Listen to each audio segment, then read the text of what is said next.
Hi everyone, this is just a quick guide on how to use Bug Club. So this is our main resource at Mottcombe for home reading, and one that we hope you can use and enjoy. So when you do access Bug Club, the books that you will find in there are books that have been linked to their current reading level, and that is assessed by their class teacher. For year one, they will also occasionally receive games based on the phonics learning they have done in class, and that is just purely for year one. To log in, almost always, the username will be the first 4 letters of the first name and the first 4 letters of the second name.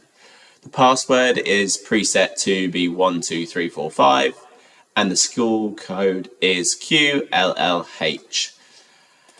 Also, what we're going to try and work on this year is teachers are going to check for activity on Bug Club on Mondays. So if a child has read in that week, they will get 2 dojos added to their account.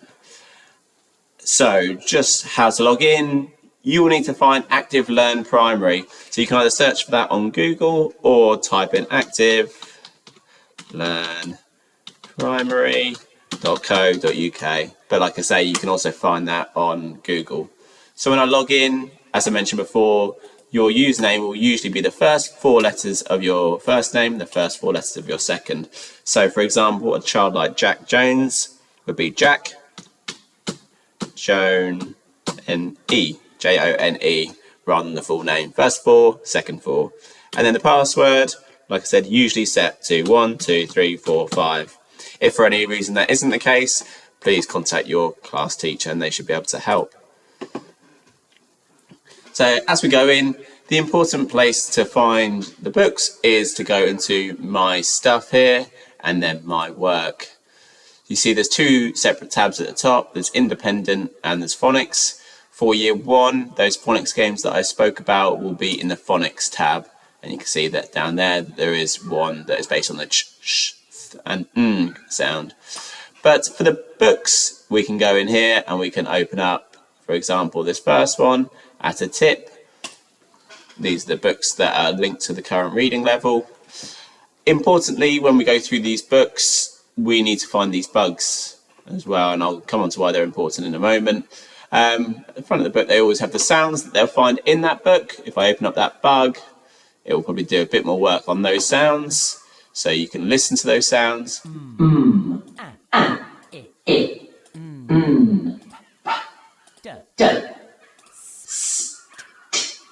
And then once we've clicked all of them, we can click done. And again, really important that we do that. Go back to the book now, and as we read through the book, reading the words, checking that there is no other bugs,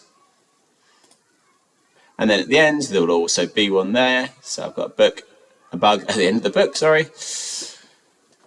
Let's answer that one. So what does the picture show? It shows a mat. Click done. Back to the book, and now you can see the bug's eyes are closed, and as we're at the end, let's close that book. And you can see here, this shows us that both of the bugs' eyes are closed. We've completed our tasks. So now we close the book, and you see we get a reward. And the reason why we say that you need to complete those bugs is obviously you won't get this reward, and the teacher will not see that the child has been active unless those bugs have been completed and the book has been properly closed. So that's why it's really important. The teacher won't see it and you won't get your reward. So yep, I enjoyed that book. Let's close that down. And now one of the good things about Bug Club is the reward section. So the more the child reads, the more points they get, the more they can spend in the My Reward section, which is Pit Stop, which is a racing game, Sticker Book, which we have here, and Treehouse, which they can decorate however they want. So yeah, hopefully the children really enjoy using it and you can get involved at home. And yeah, like I said, lovely sound to finish. Any other questions? Just get in contact with your class teacher and I'm sure they'll be able to help you out. Okay, thanks very much.